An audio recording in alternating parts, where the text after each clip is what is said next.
Beleza. Então já vamos começar aqui com a gravação. Pessoal, seguinte, esse capítulo de vocês, ele vai falar sobre a questão da globalização, né, da desigualdade, do subdesenvolvimento, que são temas bastante relacionados não só com a sociologia, mas também a gente se comunica nesse tema específico aqui, a gente se comunica bastante com história, se comunica muito com geografia, tá bom? Então, é normal que vocês sintam que esse conteúdo aqui vocês já visitaram, tá bom? Mas o que nos interessa aqui é que a gente faça essa primeira apresentação do que é a globalização, tá bom? Esses slides eu já disponibilizei para vocês e vou fazer aqui uma apresentação mais geral, tá bom? Bom, e fazer aqui algumas explicações do que é e do que não é a globalização, tá bom? Bom, deixa eu colocar para cá. Assim. Bom, quando a gente fala de globalização, pessoal, o que a gente entende hoje por globalização? Primeiro, é uma superação das fronteiras nacionais, tá bom? Ou seja, da fronteira entre as nações, entre os Estados-nações. Brasil, Paraguai, Argentina, Alemanha, Japão, África do Sul, Síria e assim por diante. Então, é um mundo. Quando a gente fala de um mundo globalizado, a gente fala de um mundo conectado, tá bom? Conectado no sentido de permitir a circulação de produtos, tá bom?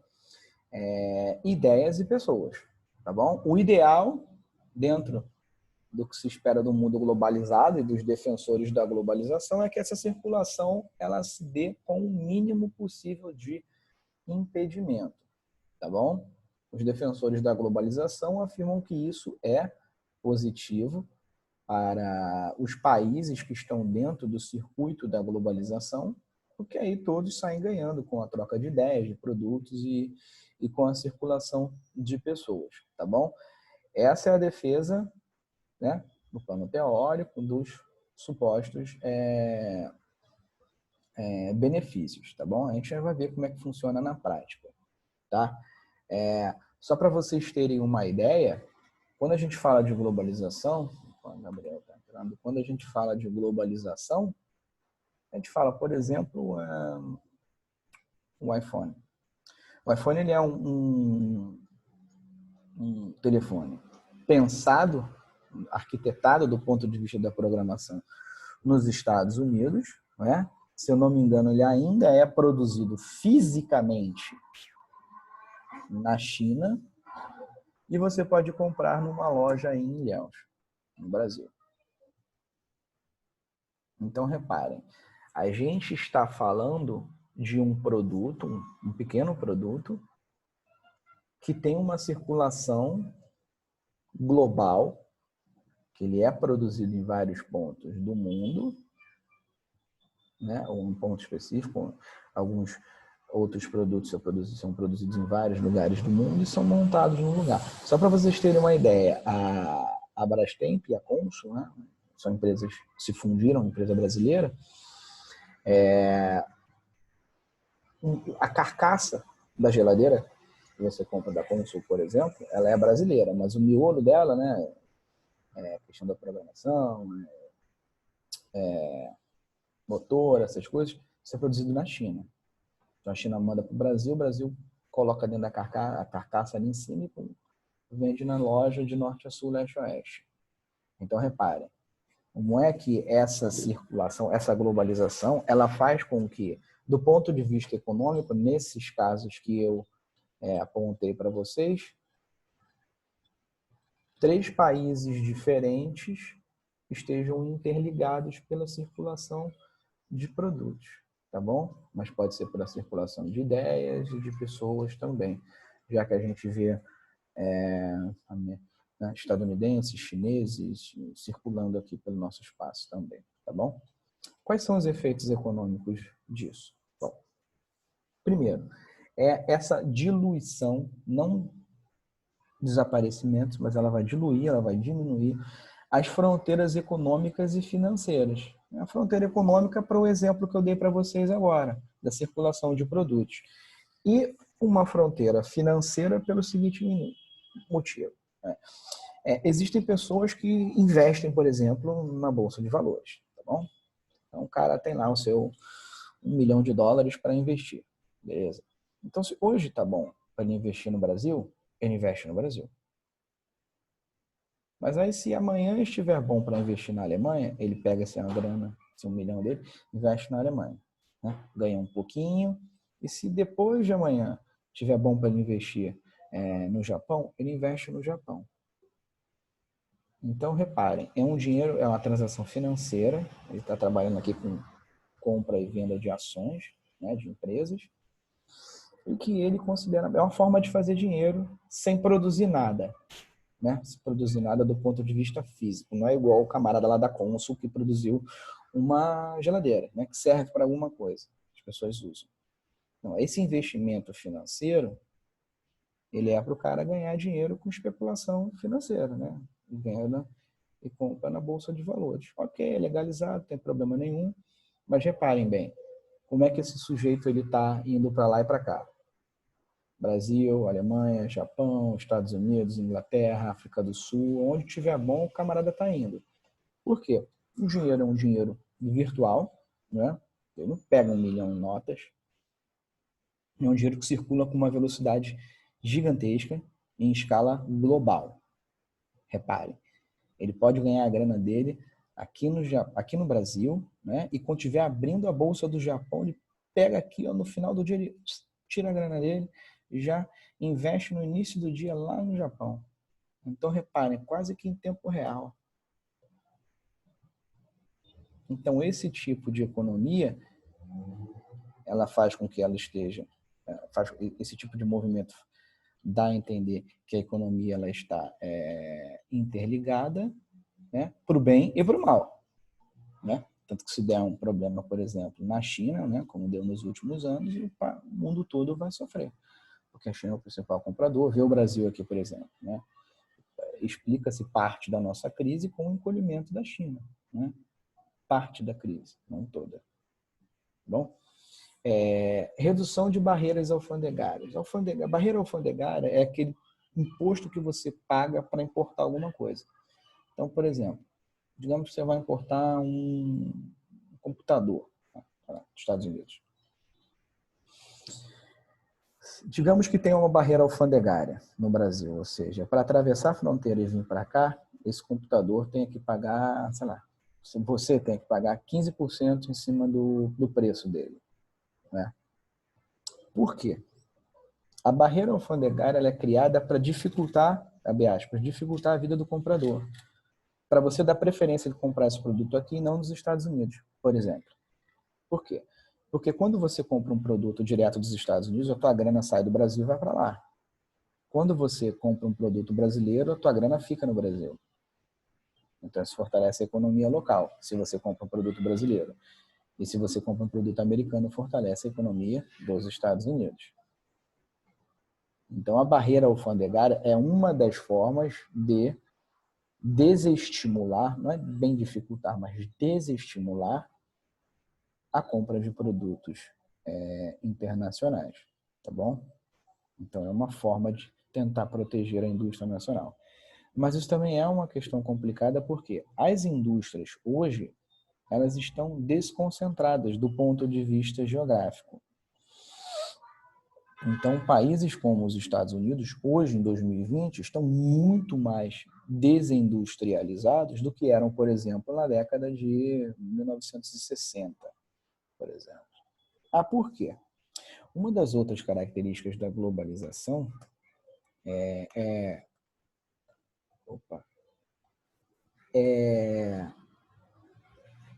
a melhoria do sistema de transportes em nível mundial. Então, reparem, você pode pensar, poxa, mas, professor, o camarada lá da Apple manda produzir os telefones na China, mas não é muito longe. Bastante longe. Mas se ele não estivesse levando lucro com isso, ele não estaria fazendo. Tá? Isso eu posso te garantir. Eu não sei qual é a diferença do lucro, Mas, com certeza ele está tendo. Ele não mandaria produzir telefones na China se fosse mais caro do que produzir nos Estados Unidos, ou em qualquer outro lugar do mundo. Né? Não tem lógica. Você pagar para fazer uma coisa mais cara. Ou seja, para ele é mais barato produzir na China, colocar dentro de um navio, né? Porque essas grandes quantidades vêm em navio, né? O sistema de transporte marítimo é o mais utilizado do mundo, né? Por questões de capacidade de carga. Se para ele produzir na China e colocar no navio e mandar para os Estados Unidos está mais barato, então ele coloca a fábrica na China. Aí se tivesse produzir no Brasil, ele coloca a fábrica no Brasil. Então isso é o que a gente chama de desconcentração industrial. Se vocês não viram, certamente vão ver em geografia, tá bom? Os efeitos sociais são a interação em tempo real entre as pessoas, né? Você está aqui tendo aula comigo. Eu estou em Itabuna, você está em Ilhéus. A gente está distante aí pelo menos uns 30, 40 quilômetros. E estamos interagindo em tempo real. Ok? E se você tem uma empresa que está produzindo, por exemplo, alguma coisa na China, né? Na China lá é à noite, mas você pode interagir em tempo real. Você manda lá a mensagem para o cara agora, não sei que horas é, sei lá, 10 da noite. Você manda a mensagem agora e o cara do outro lado do planeta interage contigo em tempo real. Então, isso é importante, por quê? Facilita do ponto de vista das questões econômicas, né? Se eu estou trabalhando com uma indústria descentralizada, então tem que facilitar a minha comunicação, né? Agora imaginem você, a fábrica da Apple é na China. Eu vou mandar uma carta, esperar a carta atravessar o planeta para dizer, ó, produz mais 100. Não dá. Então, a tecnologia, nesse sentido, é outro fator importante, telecomunicação, para ser mais exato, é outro fator importantíssimo da globalização, porque facilita as comunicações. Não é? Não só em níveis econômicos, mas também em nível pessoal. Né? Eu estou morando na Bahia, tem parente que mora no Rio de Janeiro, eu posso falar com eles em tempo real, e se tivesse parente que morasse no Japão, também poderia falar em tempo real do mesmo jeito. Então, a gente vê que isso dinamiza as relações sociais. Por quê? Hoje em dia, por exemplo, a gente vê que muitos protestos são organizados pela internet, né? São uma novidade que as redes sociais trouxeram. Mas também a gente pode organizar movimento social, né? Então, a gente pode encontrar grupos de pessoas que têm a mesma afinidade que as nossas, mas que não moram nas nossas cidades, né? Então, um grupo da galera que gosta de, sei lá, andar de patins. Você pode entrar num grupo desse aí no Facebook, ou no grupo do WhatsApp, e conversar com pessoas, trocar ideias, né? Uma coisa muito comum a partir dos anos 2000 são pessoas se conhecerem, né? Engatarem um relacionamento amoroso porque se conheceram na internet, né? Às vezes as pessoas que talvez não se conhecessem se não houvesse a internet. Então, olha só que interessante. Isso interfere também nas relações sociais, nas relações pessoais, na circulação de ideias. Então, por exemplo, hoje, a gente está tendo um cenário de pandemia mundial. Então, saiu uma pesquisa lá na Inglaterra. Opa, os cientistas aqui do Brasil já podem olhar, ver o que podem extrair de positivo dessa pesquisa com relação ao coronavírus, por exemplo. Então, essa circulação de ideias, ela é positiva também, é muito positiva. Né? A circulação de pessoas ainda tem, né, as suas restrições, né? A gente vai ver que os países centrais, diga-se, Estados Unidos e Europa, têm lá os seus problemas com imigração, não é? Porque são países em que pessoas dos países subdesenvolvidos, que a gente vai dar uma olhada nisso mais para frente, elas se direcionam para lá, para buscarem melhores oportunidades. Ou, num caso recente, né? Muitas pessoas, por exemplo, milhões de pessoas fugiram da Síria e foram para a Europa fugindo da guerra. Né? Ainda acontece, por exemplo, de muitas pessoas, milhares de pessoas que fogem da África para irem para a Europa também, fugindo de guerras ou da miséria e tentando uma vida melhor. né? Então, isso tem também a circulação de pessoas, é um pouco mais complicada do que a circulação de ideias e de produtos, tá bom? Quais são os efeitos políticos disso? Os efeitos políticos é que o Estado, essa entidade que administra um território, né, que a gente já falou bastante disso nos capítulos anteriores, o Estado está cada vez mais fraco. Por quê? Volto ao exemplo do sujeito que investe na Bolsa de Valores, né? Ora, investir na Bolsa de Valores não é produzir, não, você produz riqueza, você multiplica a tua grana, mas você não produz nada na prática. Ele não é igual o senhorzinho da fábrica de móveis que tem aí no seu bairro, que está produzindo alguma coisa, que está comercializando alguma coisa, que está fazendo o dinheiro circular na mão de mais pessoas, né? Porque ele compra a madeira, alguém tem que transportar, ele produz, vende para a loja vende para outra pessoa e tem que entregar.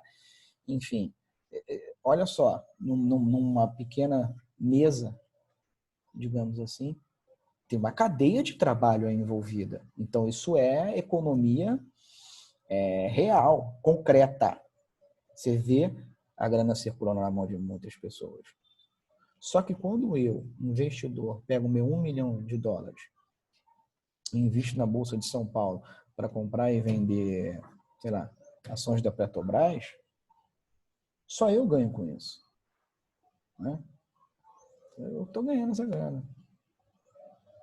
Então, ao invés de eu investir, isso acontece com uma frequência cada vez maior no mundo, ao invés de eu pegar esse meu 1 milhão e montar uma fábrica, por exemplo, né, e aí gerar trocentos empregos diretos e indiretos, o que eu faço? Eu fico usando a minha grana para ganhar dinheiro mais rápido, um lucro mais rápido na Bolsa de Valores.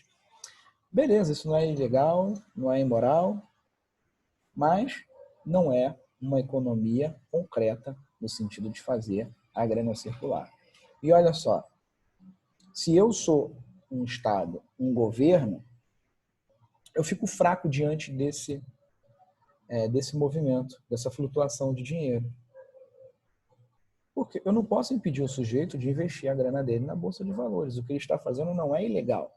E eu, Estado, não tenho o poder de impedi-lo de fazer isso.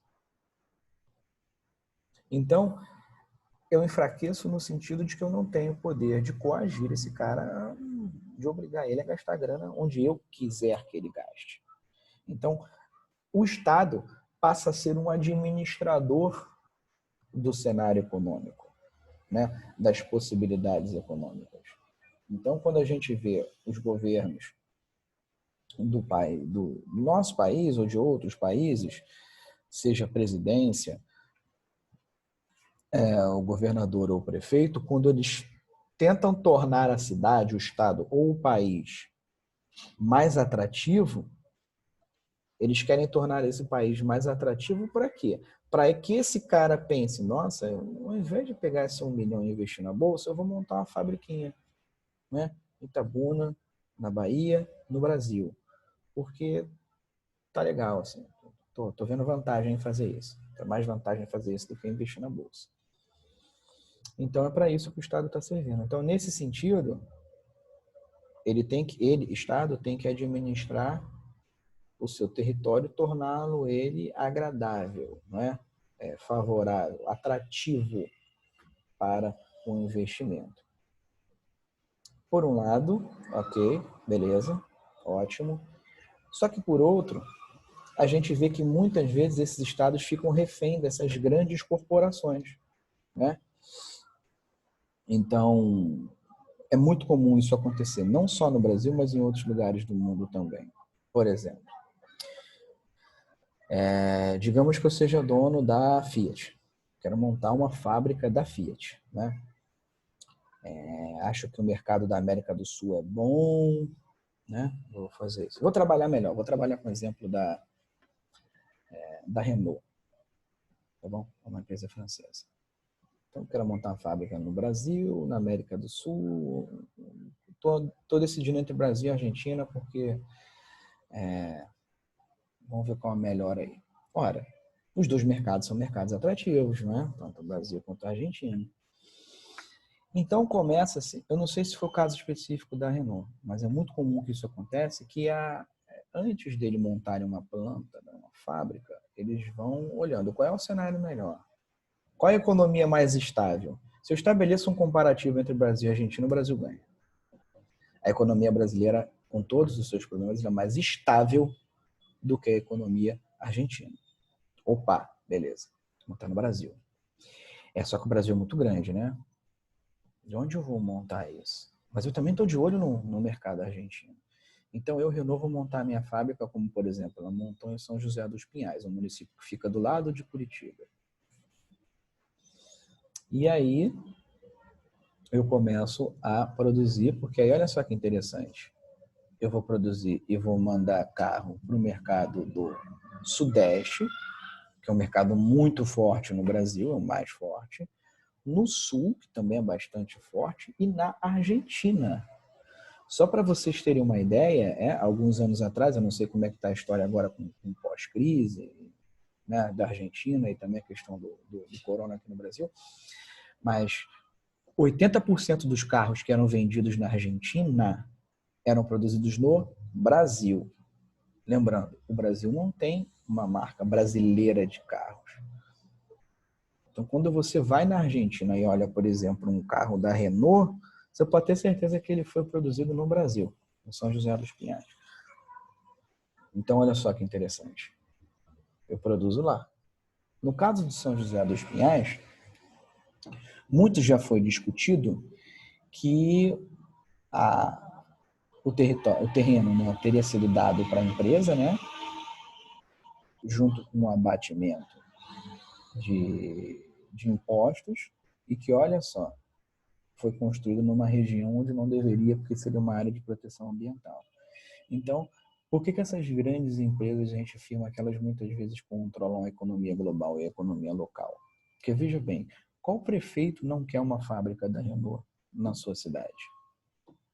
Gerando, sei lá, 10 mil empregos diretos, fora os indiretos.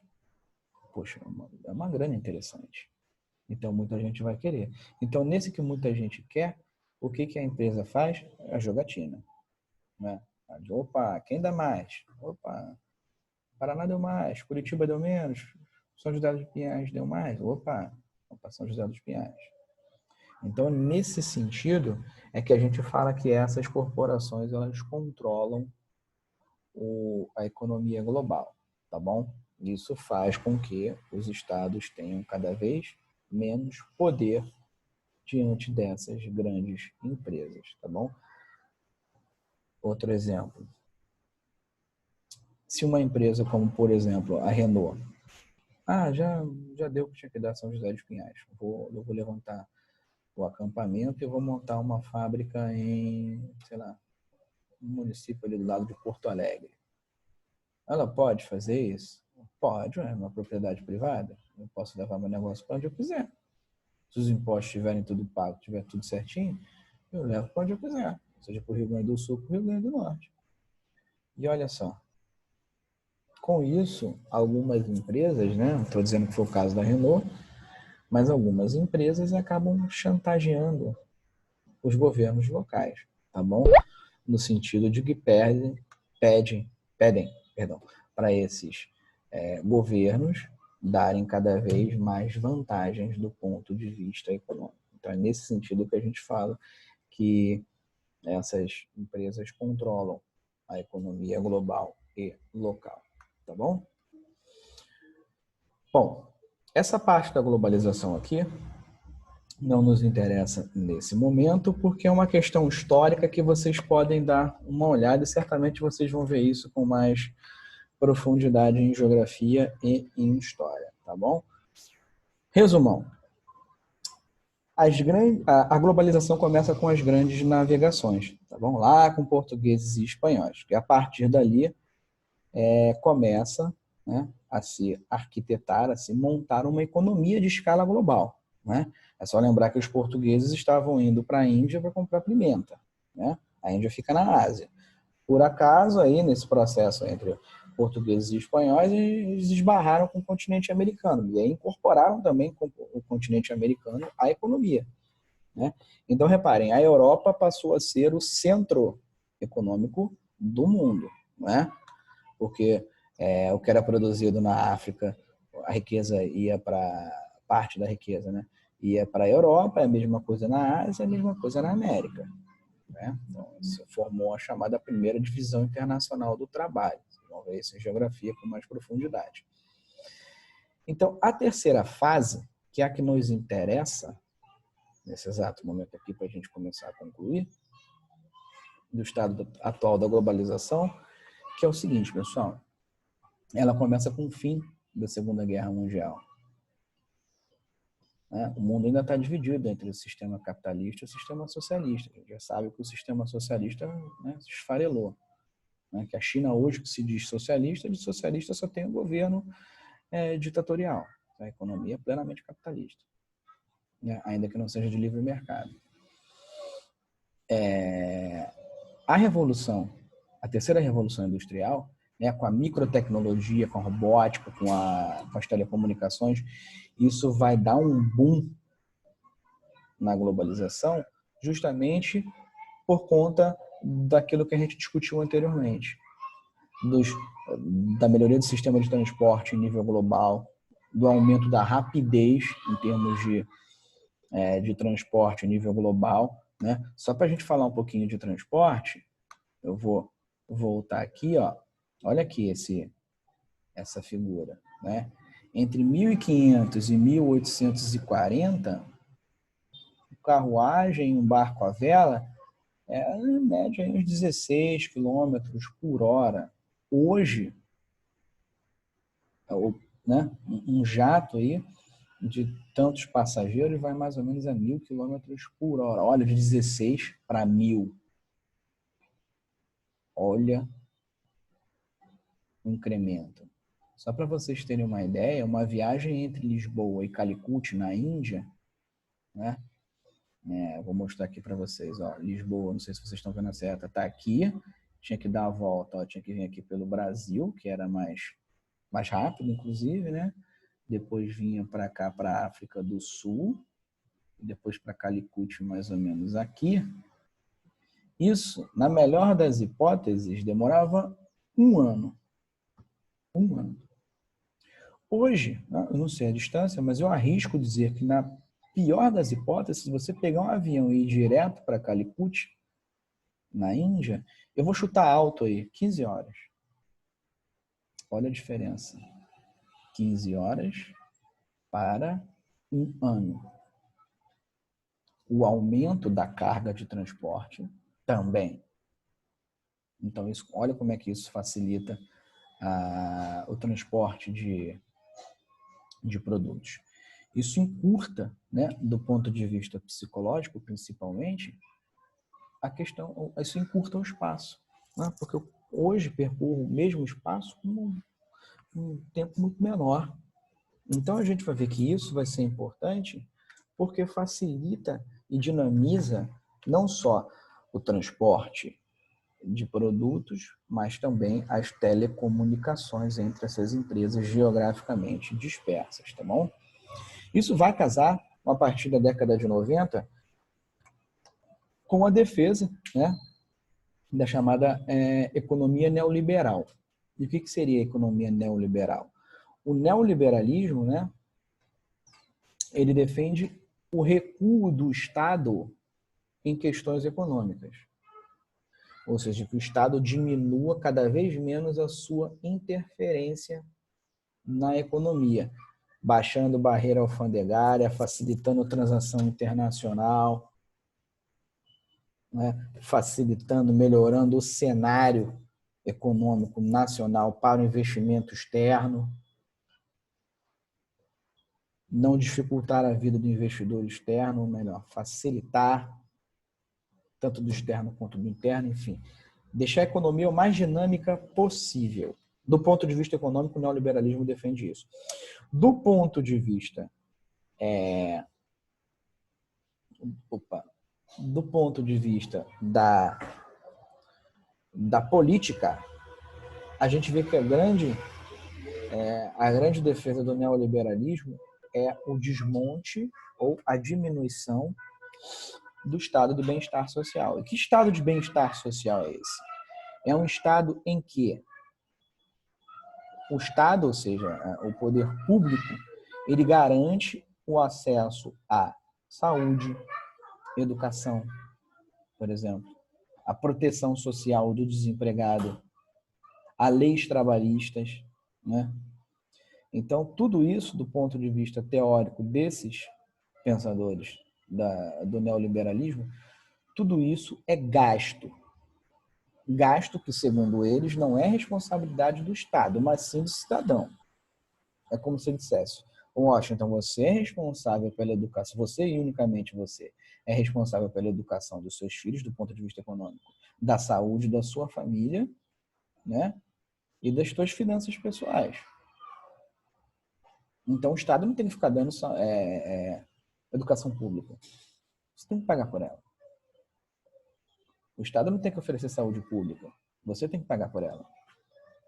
O Estado não tem que oferecer proteção social. Então, você está desempregado, vai ganhar um salário de desemprego. Né?